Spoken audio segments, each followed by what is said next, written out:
Good morning, everybody. Mighty, we have a lot to talk about today. We'll probably get into the whole topic in the title later on today. Oh boy, I've been having a crazy schedule. I hear you guys in the comments on the split sleeper berth and all that. I'm kind of just trolling a little bit, kind of messing with you a little bit, but not entirely.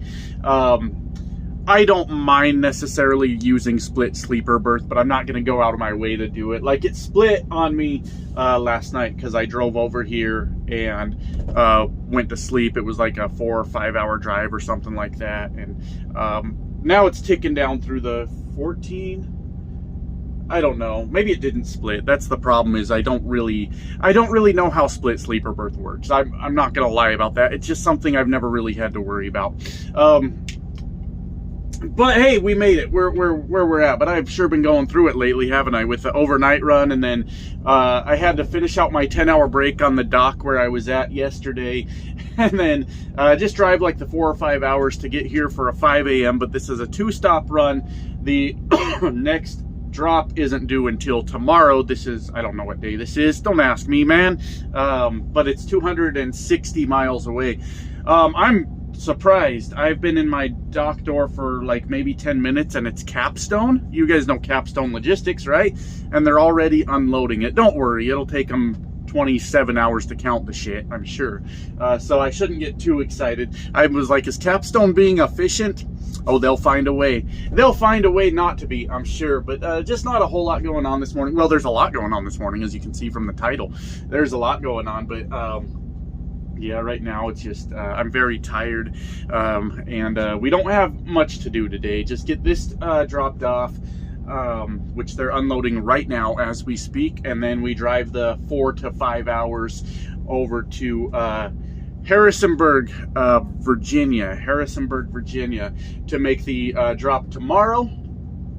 And then we'll figure out what's going on from there. So that's sort of the plan. It's very early in the morning. Well, it's like 5:40 now. I was almost late to my appointment that I was already here, but I got here last night. I had to park across the street, and by the time I got to sleep, it was like midnight. I had an alarm set for 4 a.m. Missed it. Somehow, luckily, woke up at 5:10 because my appointment was at 5 a.m. 5:10, mad dash over to the guard shack. You guys should have seen how I was pretending to jog there. It was real pretty. It was real pretty, but you're not getting a full body shot right now, which you never get around here. But anyways, I got checked in, but I was, I don't know, I was almost late to my appointment, and I was parked right across the street. So dumb, but we are handling it just fine. So yeah, it's I gotta finish out my 10-hour break, which is, let's see, it's 7.5 on it right now. 2.5 hours till that's done, which could take Capstone all of that to count the product. Them pulling it off the trailer is meaningless. Doesn't mean anything.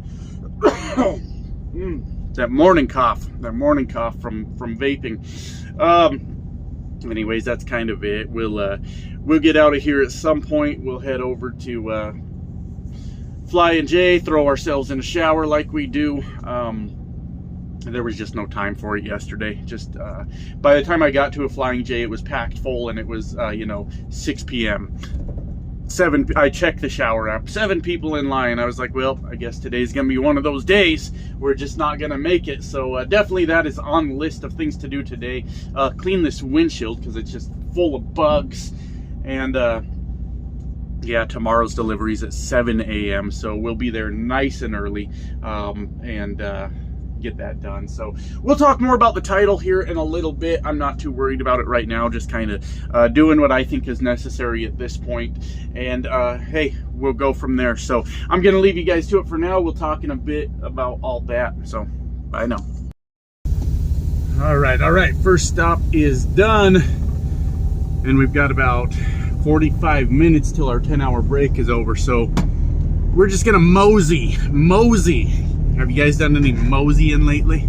That's a word I haven't said for a long time. Just across the street here, though, down there, and we're just gonna park there, wait for this 10-hour break to be over. $324 from Capstone to unload. I mean, it was most of the trailer, but it was still $324. Those people are out of their damn minds. Just completely crazy with how much they charge to unload. And they left one case on there, said it was an overage, and normally with overages, I mean last I remember they would keep it, but they threw it back on here. It's I'll see what the broker says. It's a case of frozen bread. I have a little freezer in here, so if they tell me to throw it away, I'll stuff as much as I can in there and take it home when I finally go home for the in 1/4 mile, turn right on Woodward Drive. For the wife and kids. They're big bread eaters, big bread fans, so we'll see how it works out. But I'll let the broker know here in a few minutes while I'm sitting around. I'll talk more about the topic later, but there's one thing I'm waiting to hear on, or the title rather. There's one thing I'm waiting to hear on that was part of the story in yesterday's video. So I'm just waiting to hear on that before I go into that discussion of what's going on with the lease. Well, that's just kind of where we're at right now. So yeah, we're just gonna park over here, wait out the rest of our 10-hour break. And there's an Estes truck behind me that's just, the guy is in such a damn hurry. So he's been like, the one that was up at the top of the hill when I was pulling out of there, he turned around and now he's like all the way in my ass, and it's like, that ain't gonna do either one of us any good. But I need to park. I mean, I think those guys get paid hourly, don't they? Estes, what's the point of being in a hurry when you're paid hourly? I have no clue. No clue.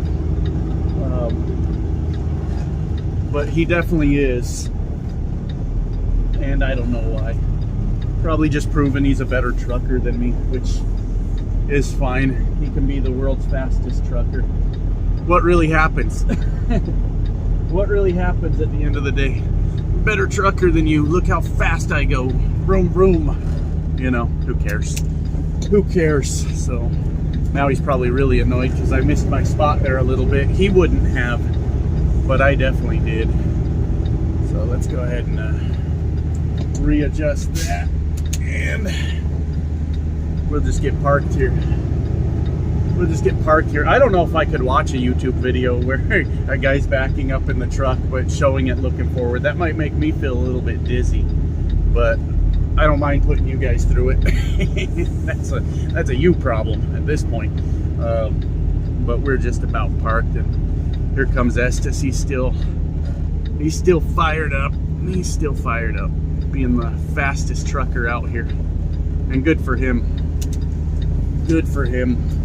Okay, just adjust just a little bit, and yeah, I'm gonna let that broker know that it looks like we're a case over. They didn't take it, and then I'm gonna wait out the last of this break, and I gotta figure out what's going on with my GPS. The screen is really dark on it right now, and I was trying to figure out if there's a way to adjust brightness, and I don't see anything like that. So I'll mess with that here in a minute. So there we go, guys. We just got to wait out our time here. Talk to you guys soon. What's up, guys? How you doing? Feeling like a human again after what, 2 or 3 days of just complete nonsensical schedules. I'm a half hour from my second drop in the morning. That drops at 7 a.m. So I don't know what's going on after that. I don't know. Maybe my dispatcher saw my last video. I'm not sure, because he has not talked to me all day. I don't know if they know about my YouTube channel. I'm not really sure. And I wasn't saying all that to be a dick. I really wasn't. It was just kind of more for like funny and entertaining content. But whatever. I guess if he saw it, he saw it. But I got to get content somehow, don't I? Don't I? So we're going to talk about the title of this video here in just a minute. But I have a story to tell you. The story comes from my dad. And he was just giggling with glee as he told me the story. And he said, "You got to tell it on your channel, son. You got to tell it on your channel." Okay, Dad, I'll tell it on my channel. So Dad was at a truck stop on Fuel Island when he said a car hauler pulled up by him. And Dad's fueling up his truck. when the guy walks by him and he's staring at him real weird, I guess, just kind of like staring at him. And then like he walks by and then he turns back around and he comes over to my dad and he goes, I never seen a truck like that. Now my dad drives a Cascadia, one of the newer models, the sharp lines, you know, they're not even like a new model anymore. They've been out for quite a while, but a newer-ish model Cascadia. And anyways, the guy asked me, he said, I've never seen a truck like that. Is that one of those electric trucks? And my dad stares at him for a minute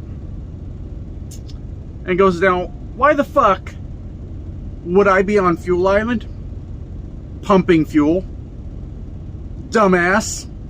And that was it. That's the story. That's the story Dad wanted me to tell you. So hopefully y'all got it. You get the punchline? I'm sure you do. I'm sure you do. The guy walked away in shame, apparently, because, yeah, what a question, right? I guess the guy's never seen a new Cascadia before. They're everywhere. They're literally everywhere. You can see these things everywhere you go. But anyways, he thought it was electric. So let's jump into the point of the video. Let's get ready to rumble. All right. I'm ending my lease. Yeah, true story. I am ending the lease. I talked to my company and I said, I can't lease. Can't do it. Can't do it. This will be my 12th week doing a lease. And in that time, we've had 2 good weeks. 2 really good weeks. Honestly, you need that to be at least half. At least half. This is very risky business. You're out here, you know, paying the bills on the truck. You're paying the truck payment. You're paying all the fixed costs. You're paying for fuel. You're paying for repairs. All these things. So if you can get at least half of those weeks to be really good weeks, I think you're probably doing okay. Right? But when it came down to it, I start going through all the numbers, looking at the past 12 weeks and going, this ain't it. This ain't going to work.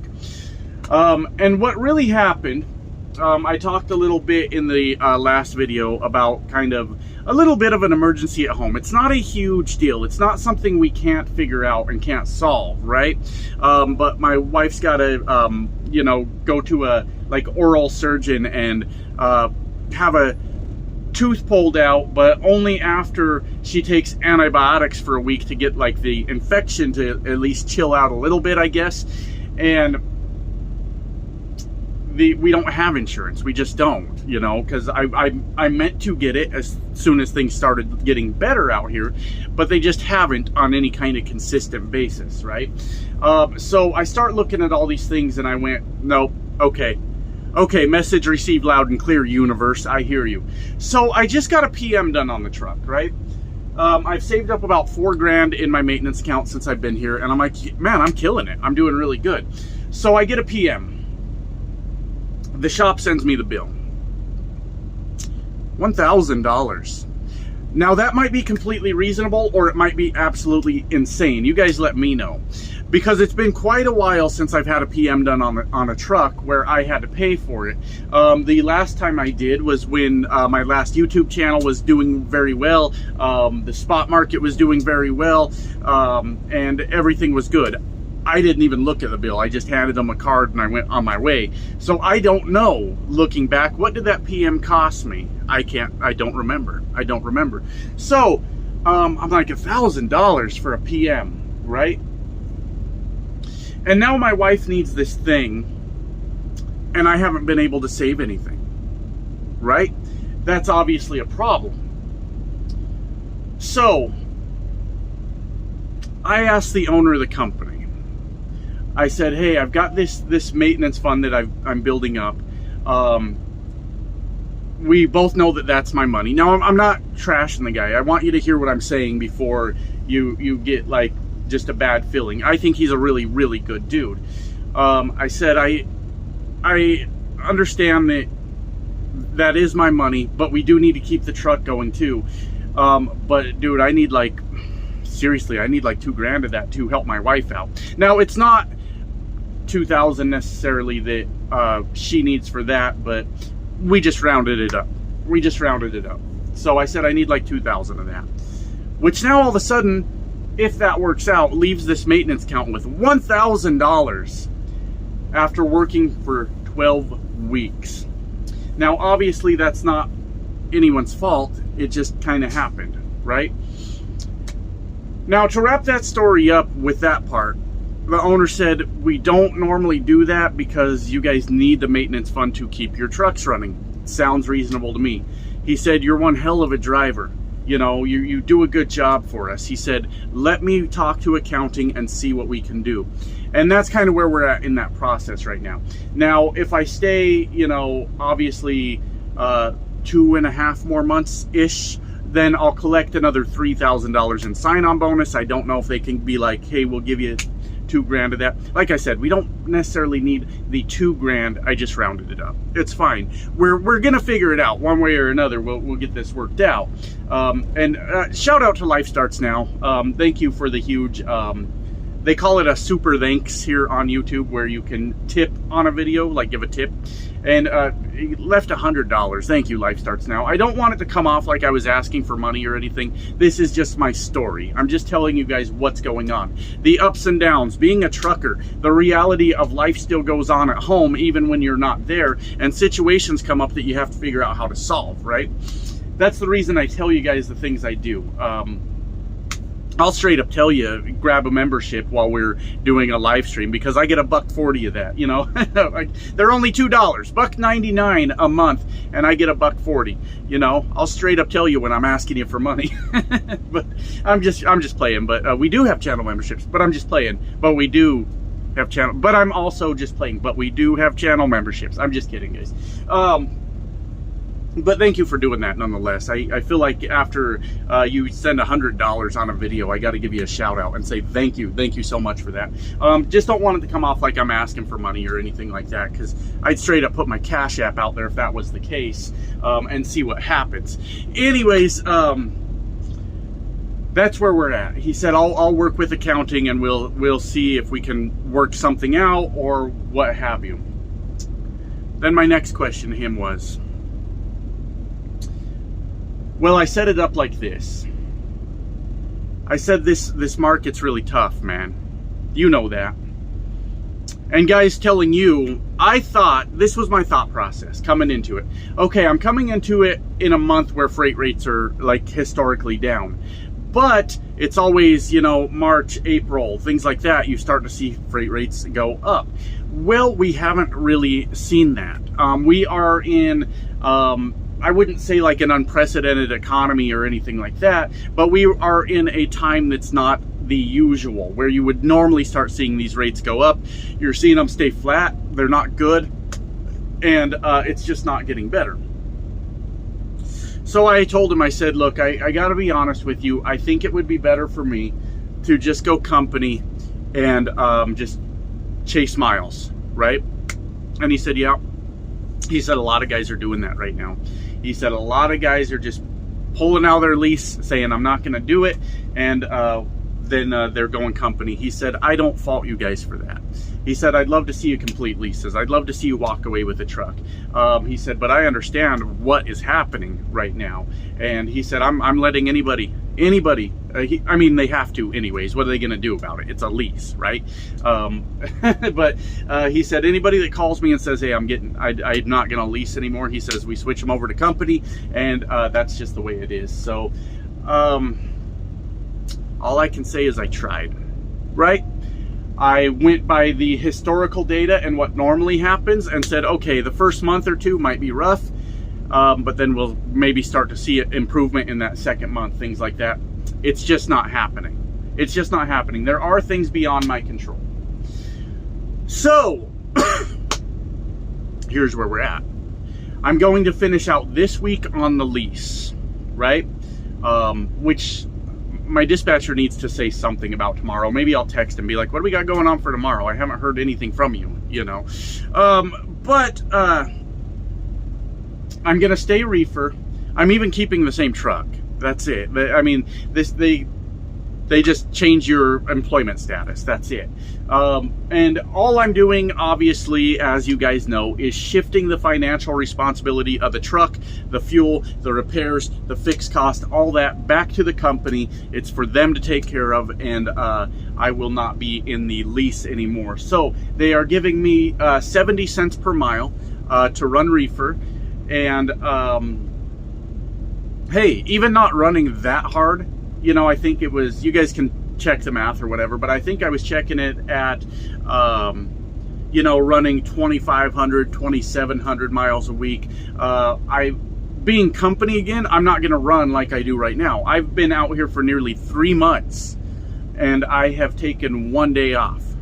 And that 1 day wasn't even at home. I did go home for a night, but I had to work in the morning. I stayed the night, and then I was out the very next day. So that was not a full day off, not by any means. But that 1 day off was on the road. Well, as a company driver, I don't have the bills anymore, right? The truck payment ain't my problem. The fuel's not my problem. The fixed costs aren't my problem. None of this is my problem anymore. So God damn it, if I work 4 weeks, I'm taking 4 days off. And that's going to be exactly the plan from now on while we're doing this. Now, I don't know what the future holds and what I decide to do. The best decision, I think I forgot, did I tell you? Not running too crazy hard, taking like 4 days off. I should still be able to make like the $85,000 range. It's not bad, you know, we'll take it. But anyways, I forgot what else I was saying.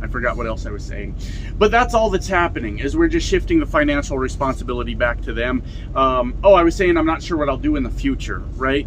I don't know that I can... I was going to say I can't really fault this company, and they are a good company. There's really good leadership here. The owner is a really, really great person. If their business model is running off the spot market, as we can see, there's obviously some flaws in that plan. That's not a great idea, especially when you get into times like these where the rates just don't make sense. But that's it. That's what we're doing. I don't feel like embarrassed by it or anything like that, because I failed in spectacular fashion many, many times. This time I feel like I handled it like an adult. I called him and said, this is what I need to do. I'm sorry, it's just not working. These rates don't make any sense at all right now. I'm not making money. I mean, I've had some good weeks and I've kept us alive at home, but I'm not making enough money to plan for any problems at home, you know, for any issues that might come up. And that is actually really a scary thing to think about, you know. This isn't good for my wife, but it's good that it's her, if that makes sense, as compared to like maybe one of my kids having to deal with that problem. Because my wife's very tough. She's a badass Mexican woman. She has a very she's very tough, is what I'm trying to say. She's a very, very strong person. I've seen her just get like tattooed without even flinching. I got this one on my chest. I don't know if I've ever showed you guys. Maybe I have, maybe I haven't. It's some nerdy shit. It's the meteor from Final Fantasy VII on my chest. It's not done very well. Oh God, I was in so much pain. I was like, holy shit, this is brutal, right? And I didn't like it even a little bit. I've seen my wife just lay there, just like get tattooed without like any problems whatsoever. She didn't mind. She's reading her stuff on her phone. She's just having a good time, right? So it's good that it's her that's dealing with it, but like it was sort of like maybe like an awakening that I needed. Okay, I've got to be smarter right now. I've got to be smarter. I've got to be company so I can provide health insurance, right? Because the market doesn't make sense to do it another way right now. So I've got to be company so I can provide health insurance. I've got to not spend every day worrying about, okay, have I covered the truck payment? Have I covered the fixed cost? Instead, I can worry about how much did I put into our savings? How much did I put into our investments? All these things that actually really make more sense than, am I going to finish this lease? I wouldn't say it's a stupid idea, but I thought going based on historical evidence, we would start to see better rates right now, and it's just not good. It's not sustainable at all. I don't know how this company will sustain itself. Paying reefer drivers 70 cents a mile in a $1.20 market, you know, a $1.40, you know, $2 if you're lucky. I mean, I was looking at the load board from here. I don't know what their plan is. You can see twos, you can see 220 sometimes even, but on a consistent basis, I'm not seeing it. I don't know how they plan to sustain themselves like that. I have no clue. Hopefully they've got some money saved up, right? But we're gonna run with it and we're gonna see how it goes, right? we're just going to see how it goes. My plan is to stick with these guys for as long as I can. Ride it till the wheels fall off. I could be misunderstanding something. Obviously, their costs are lower than my cost, I would think. This is a 2018. A good chance this truck's paid off. Good chance they own this truck. So they may not even have a truck payment, right? Possible. And if it's not paid off, I think they're doing something wrong. 18, so it would have came out in 17 if they bought it brand new. 6 years. So if this truck's not paid off, it's got to be real close. And I helped. And I helped. So I'm not embarrassed by it. I'm not ashamed by it. I do not see the need to hold on to my pride and make sure to finish this lease for the sake of like nobody ridiculing me on YouTube while I can't afford to get like a simple thing done to help my wife right now. That's absurd. That's completely stupid. So my thoughts didn't work out. My predictions of a better market did not work out, and maybe I should have known better. We are in a terrible economy, and hey, we chalk it up to another lesson learned. And if I decide to do this again in the future, it may be best for me to, okay, I have a ton of credit card debt, not like a crazy amount. Let's say under 15,000 in credit card debt. And so much of that was me trying to keep the old International on the road, right? So maybe I just shift focus. Health insurance, savings account, investments, and then fix that damn credit score by paying. All I would have to do is pay down credit card debt. Then, you know, a year out, 2 years out from now I'm sitting on a great credit score because I paid down all this credit card debt, and then I can start to get serious about this side of the business again. This side of the business, the owner-operator side. This lease operator is different. I get that. But when I've got the credit to do it, maybe that's when I look more along those lines. But right now is the time to just play it safe, I think. Drive company, let them foot the bill, and you just get out here and you chase miles. And that'll be that. And if that company ain't providing it for you, then oh well, screw them. I figure I'll ride it out with these guys for as long as I can. I don't know how sustainable they are. It's not my business. I think they're a decent company, but they run solely on the spot market. That's scary. But if I were to be in a position where I had to move on at this point, I think I would look for, first I would keep building this channel, right? That's a very important step. Just keep grinding out videos, keep gaining subscribers, keep gaining views. I know that's a little bit weird to talk about on YouTube, but it's something that I enjoy doing, and obviously it does turn into financial benefits. Let's not act like it don't, okay? There's a reality to doing YouTube. But in the event that like this company didn't survive and I got to do something else, I think I would probably just look for one of those like Western 11 companies. Just run the Western 11 states, and there's really nothing for me out east. What the hell am I doing out here, right? Everything I want to be around is out west anyways. So that would be the plan in the future. But we'll see how it all shakes out. I like the company. I like the owner of the company. He's a very reasonable person, and he is very helpful and wants to see people succeed, and understands that right now we're just not doing it. So I think this has gone on long enough. I'm kind of stalling because I feel like there was more points. This is one of those videos where you feel like you have to defend yourself and like explain every reason for why you're thinking the way you do, because I'm remembering back to my old channel where I would put out a video about like, okay, here's like a thing that went wrong, and then there's 100 videos about what a loser this guy Trucks is, right? And then it like gets in my head and I start thinking like way too much about it. Life happens to me. Life happens to us all. I'm not afraid to put it on the internet, and I don't feel the least bit embarrassed by this. It's just how it goes. And 70 cents per mile, that's not bad to run reefer. We'll take it, baby. So I'll let you guys go. I'll get this video uploaded. My internet sucks here, so I better get started like right now. Talk to you soon.